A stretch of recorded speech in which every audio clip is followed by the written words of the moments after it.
आज दुनिया में मुसलमानों के साथ जो कुछ हो रहा है ये कोई पहली दफा नहीं है। आज से ठीक 1000 साल पहले मुसलमानों की बिल्कुल यही सूरत हाल थी, लेकिन इसी दौर में इस जमाने के नौजवानों ने फैसला किया कि अब वो पूरे सिस्टम का कंट्रोल अपने हाथों में लेंगे और मुसलमानों को दोबारा दुनिया की सदाबहार सुपर पावर बनाएंगे। इसी दौरान अफगानिस्तान के एक छोटे से इलाके से एक नौजवान लड़का सामने आया जिसका नाम था शहाबुद्दीन मोहम्मद गौरी। गौरी ने अपने बड़े भाई के साथ मिलकर एक नई सल्तनत की बुनियाद रखी जिसने आगे चलकर हिंदुस्तान की तारीख में पहली बार बाकायदा मुस्लिम हुकूमत कायम की। जब गौरी एम्पायर मजबूत हो गई तो उसने अपनी जिंदगी के सबसे बड़े हदफ की तरफ कदम बढ़ाया और वो था हिंदुस्तान पर मुसलमानों की हुकूमत का आगाज।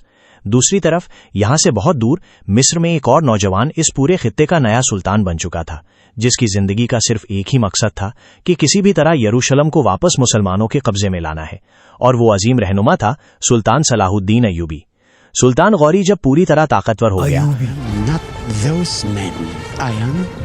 तो उसने अपनी फौज को हिंदुस्तान पर हमले के लिए रवाना किया, लेकिन उस वक्त हिंदुस्तान में दाखिल होने के लिए उसके पास सिर्फ एक ही रास्ता था और वो था एक इंतहाई खौफनाक और बड़ा रेगिस्तान। ये सहरा इस कदर खतरनाक था कि वहां खाने पीने को कुछ नहीं था। प्यास की शिद्दत का यह आलम था कि गौरी की फौज अपने घोड़ों का खून पीने पर मजबूर हो गई।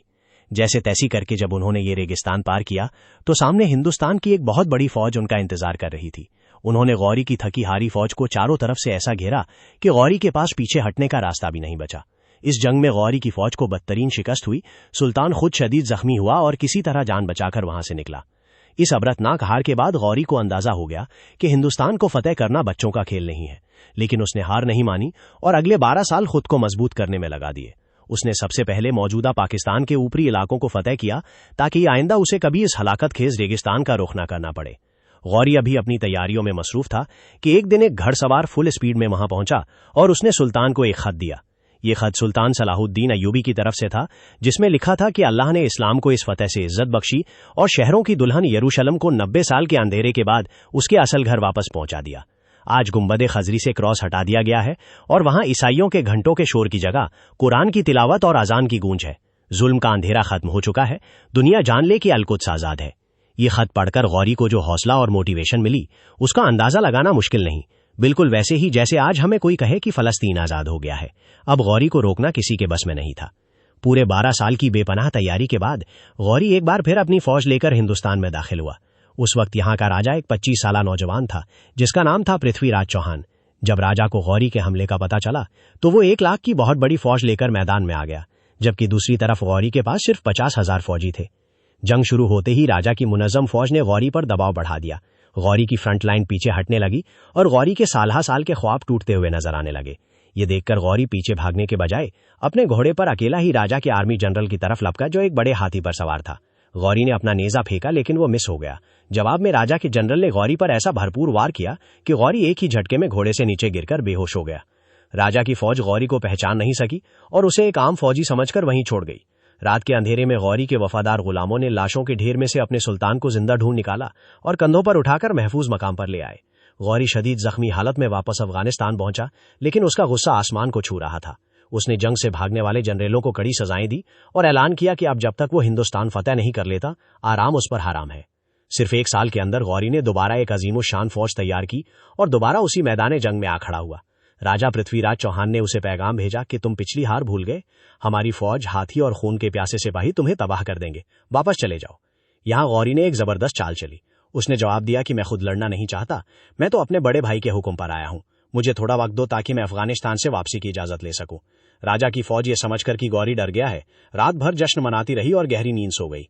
गौरी ने अपने कैंपों में आग जलाए रखने का हुक्म दिया ताकि दुश्मन समझे कि वो वहीं है, जबकि वो खामोशी से अपनी फौज लेकर दूसरी तरफ निकल गया और सुबह होते ही सोती हुई राजपूत फौज पर अचानक हमला कर दिया। इस बार गौरी की हिकमत अमली बिल्कुल मुख्तलिफ थी। उसने अपने घुड़सवार तीरंदाजों को एक दायरे में घुमाते हुए मुसलसल तीरंदाजी का हुक्म दिया, जिससे राजा की फौज को संभलने का मौका ही नहीं मिला। सारा दिन गौरी की फौज हमला करती और पीछे हट जाती, जिससे राजा की फौज बुरी तरह थक गई। आखिर में जैसे ही राजा की फौज का सेंटर थोड़ा खाली हुआ, गौरी ने अपने पोशीदा रखे हुए 12,000 एलीट घुड़सवारों के साथ अचानक उस खाली जगह पर ऐसा जोरदार हमला किया कि पृथ्वीराज चौहान की फौज के परखचे उड़ गए और वो चारों तरफ से घेर लिए गए। इस तरह गौरी ने यह तारीखी जंग जीत ली और हिंदुस्तान पर बाकायदा मुस्लिम हुकूमत का ख्वाब पूरा कर दिखाया। फतेह के बाद गौरी ने अपने सबसे वफादार गुलाम और जनरल कुतुबुद्दीन ऐबक को हिंदुस्तान का कमांडर बनाया, जिसने आगे चलकर बंगाल तक का पूरा इलाका मुस्लिम सल्तनत में शामिल कर दिया। अब गौरी अफगानिस्तान से लेकर बंगाल तक की एक बहुत बड़ी एम्पायर का मालिक था।